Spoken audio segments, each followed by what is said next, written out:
Welcome to the podcast of School Beyond Limitations. In this podcast, you will learn how to guide your child through their school life with the intention to help them find their unique essence that will allow your daughter, your son to live a fulfilled and meaningful life. Help! My child is gaming. What can I do? My name is Dr. Martina. I'm co-founder, CEO and designer of School Beyond Limitations. If you would like your child to live a fulfilled and happy life, then this may be the right channel for you. We increasingly notice that children spend more time online, that online has become their life, more or less. Many children actually game. Increasingly, they become nearly addicted to gaming, and this is not different whether a student attends a physical school or an online school. It has become a problem, a societal problem. At the same time, we also need to be aware of the fact that we are living in different times. Our children, your children, they grew up in a blended reality, in a reality where the online aspect was part of their, or is part of their lives, which we call on life, right? So it's clear that our children, our daughters, our sons, they have a completely different approach to the online life and to games. And here I would like to tell a story. This happened only a few days ago, actually last Sunday. I went for a walk with a friend of mine, and at the end of this walk, we entered a bar and restaurant, and we only took a drink. And next to our table and our chairs, there was a family seated with two little children. One was still a baby, and the other one was probably 2 to 3 years old. Their parents were sitting on the table, and the child was actually running from one table to the next table, was also coming to our table. And parents didn't do anything about it. They just let this child, without any attention, go around, as he wanted. And there were also the waiters who wanted to interfere, but at the end of the day, the lunch came, and the mother took the child back to the table. And what did she do? The first thing she took her cell phone. She actually turned on the cell phone, put on a video, and put the video on go. And put the iPhone, the cell phone, into the child's 2 to 3 years of age, into his hands or in front of him. At the same time, the child was fed. So what happens here? The child is distracted.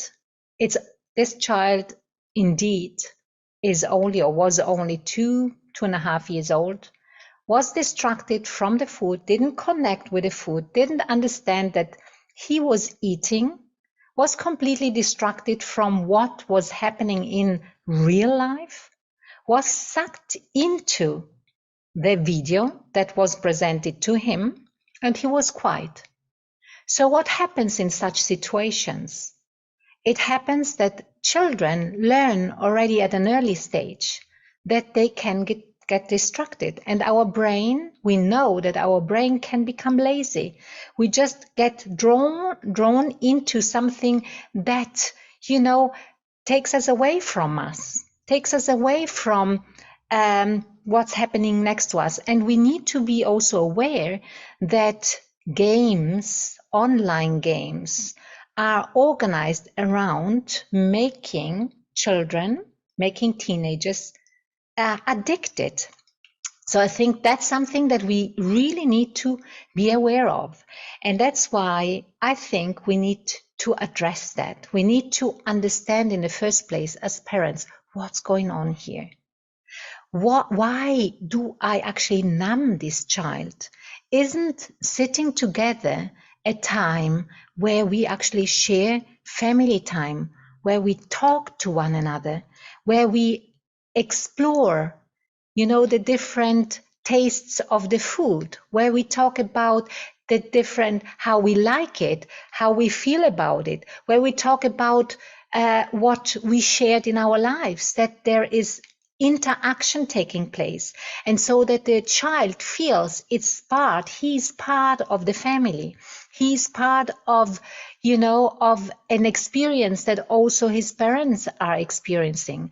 So it's crucial to communicate with the child, to show the child that there are moments where we do not use the online, where we do not use games, where we do actually interact with one another. And this time is just sacrosanct. This time is only for us, for the interaction and for the exploration of what we do in this specific moment. And, the tastes, if being mindful about eating, let's pretend we are eating pizza, or we are eating, I don't know, spaghetti, or we are eating a dessert or something, and we explore it. I remember one story that really stays with me. That was around 5 years ago, when I was in Spain for the organization of a residential week.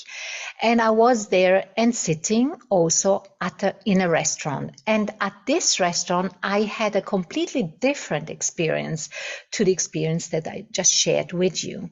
And it was an experience of a family, also 2 children, maybe a little older than these two, because the younger one was probably 2 to 3 years, and the older one about 5 years. And this Spanish family in Murcia was sitting together in a restaurant, and they had lots of different tapas there, and they made this a celebration. They really, tasted the food, they talked about the food, they invited, they put little bits and pieces into the hands of their children, and then experienced this sensual kind of experience together. And I remember I was sitting there, I was really enchanted by just watching this family, because there was no cell phone, there was just interaction, and I was sitting there by myself, just eating myself and observing and seeing a happy family, making time for one another. So one main thing is making time for one another, seeing the other person, talking to the other person, using the name of the other person. If something falls on the floor, just picking it up, talk to the child, pick it up yourself, praising the child for having done it, doing it by ourselves, and making this a very holistic and a very all-embracing celebration and experience. That allows the child really to see that the real life is happening, that real life, even if they grow up with cell phones, and those young parents were very young and also had their cell phones, but they didn't have their cell phones in that specific moment around them. It was actually not on the table. Nobody was distracted by it. And the children, you could tell there was, happiness, serenity, understanding, appreciation for the existence of one another in the field. And there was a balance there, and this is what is so extremely important. So help. My child is gaming. I think the main question I need to ask myself as a parent, did I introduce this, or do I allow my child to game all the time? Am I present when I am supposed to be present with my child? Am I present? Or am I distracted while we are eating? Am I distracted when we are doing things together? How often do we see parents? That's also something that I observe very often. When parents are going for a walk with their children and they are constantly on their iPhone, on their cell phone, that is an experience the child also, integrates, and the child sees their parents are doing it, so I'm doing it as well. And I think that's crucial, that we are self-reflective, that we then communicate with our children. If we see that it is taking too much of their space, as a parent, I need to put some kind of boundaries there. I need to to help them regulate themselves and to set a clear understanding when they can use their games and how long they can play online, because I know as a parent which kind of effect and of impact it can have on my child, right? And I start communicating that to my children when they grow older. So once they understand, they will understand. But as long as they are very young, then it's the main and the most important aspect, in my view, is really making time for my children, bringing in the balance, and do not use the cell phone as a babysitter. Do never use. And on top of that, when you start introducing a game, or you see that a child has been introduced to a game by a friend, get interested in it and get also knowledgeable about it. Because if you know yourself what a game is all about, you may not need to know all the little details, but you need to be able as a parent to understand what is my child doing, so that your child also, when communicating with you, knows that she or he is talking to somebody who shows interest in the first place, and secondly, who wants to learn together with them. So I really believe the help comes from, first and foremost, understand where is the problem coming from. Why is my child gaming so much? And if I understand it, maybe it's an attention seeking, maybe my child has already become addicted. Yeah, and if that's happening, then we need to, not only then, we need to interfere before. We need to be aware before. We need to set the tone from the beginning. We need to be aware that our society is a different society from the society before. And that's why everything goes, through our attention, our mindful attention and conscious choice to actually set an environment and create an environment for my child to feel safe and to understand that, there is no judgment, this is wrong or right, but where they can really kind of experience all life, the blended life, the on-life life. And the on-life life is both. It's life, real life, reality without online, and it's the online. And if we have a balance there, if we introduce the balance from the beginning, and basically it's really a few aspects that are just so crucial. It's making time for my child, seeing my child, communicating with my child, creating space for my children in specific moments in the first place. When eating, having activities that we do with our child, with our children, and then also set up common agreements together with my child once they start understanding, but never, ever use a cell phone to babysit and to distract them, because that's where it all starts, and we need to be aware. And then be strong enough, know that you are the parent, that you set the tone, that the parent is there to help the child navigate this complex reality. It's much more of a complex reality nowadays than it used to be for us, for sure, or for the millennials. Now it's even more complex, and that's why we need to be knowledgeable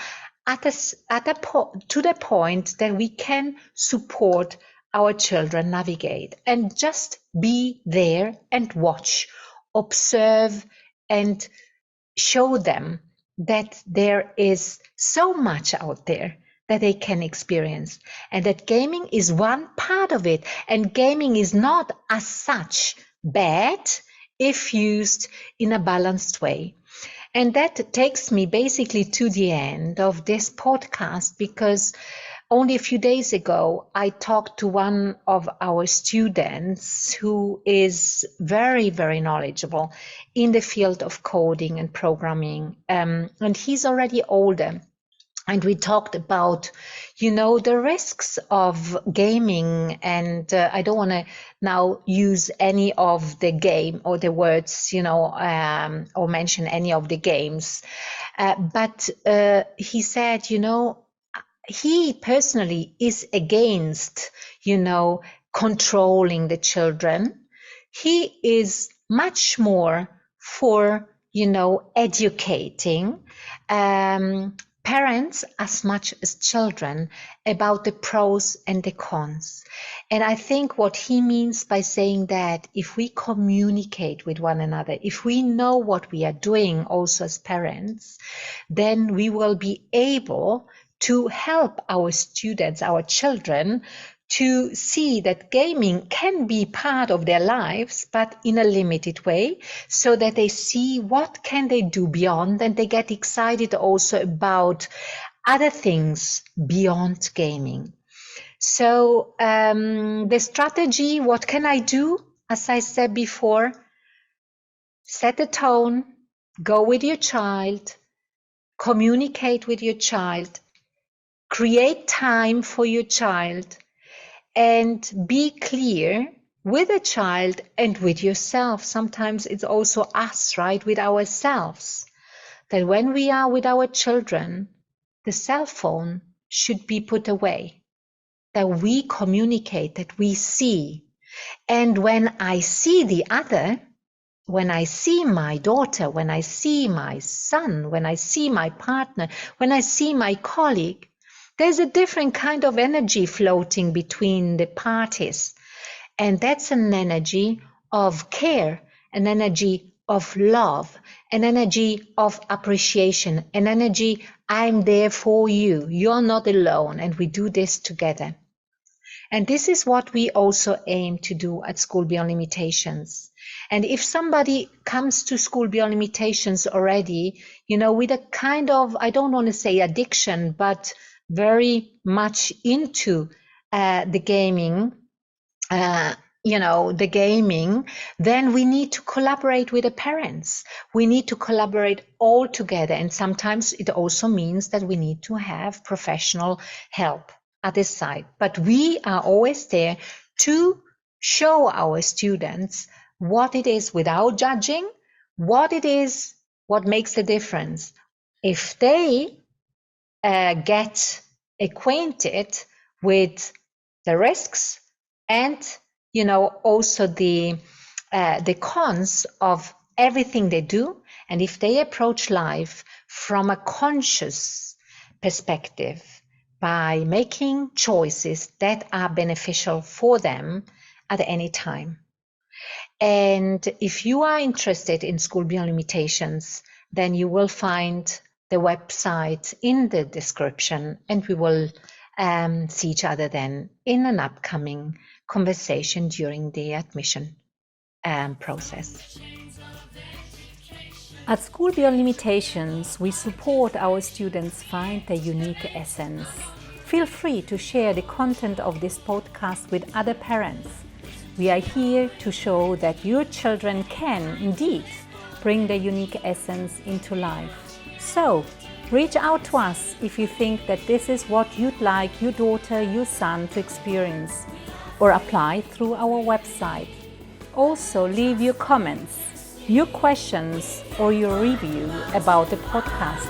Share it with others. And as you know, sharing is caring.